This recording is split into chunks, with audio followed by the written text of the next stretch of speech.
প্রেমের সম্পর্ক শারীরিক সম্পর্কের থেকেও ঊর্ধ্বে।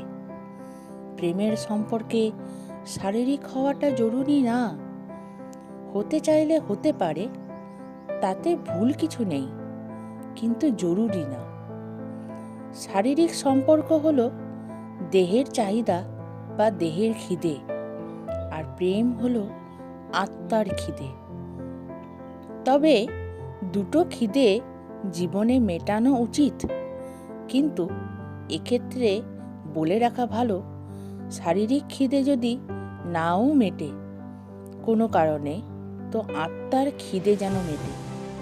কেন কি আত্মার খিদের উপর আমাদের জীবন ও মন দাঁড়িয়ে থাকে, তাই এটি গুরুত্বপূর্ণ।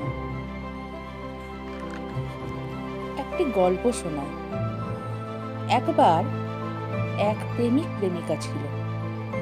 তাদের অনেক বছরের পুরনো প্রেমের সুসম্পর্ক ছিল। তাদের ইচ্ছা ছিল যে তারা বিয়ের পর শারীরিক হবে।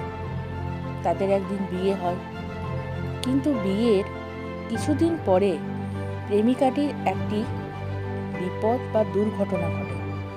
প্রেমিকাটি মৃত্যুশয্যায় প্রায় চলেই যায়, কিন্তু প্রেমিকের বিশ্বাসে আর ডাক্তারির কঠোর পরিশ্রমে প্রেমিকাটির প্রাণ ফেরে। ডাক্তার জানিয়ে দেয় যে প্রাণ ফিরলেও সে কিন্তু সারা জীবনের জন্য শারীরিক সম্পর্কে অপারগ হবে। প্রেমিকটির কোনো খেদ ছিল না তাতে।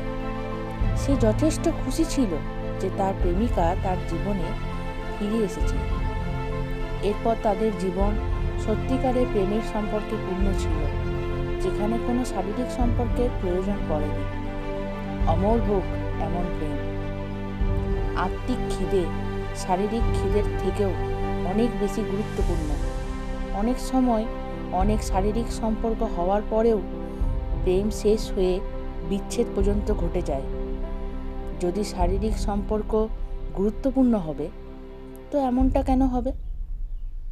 সম্পর্ক তেমনভাবেই তৈরি হবে যেমন আপনার দৃষ্টিভঙ্গি।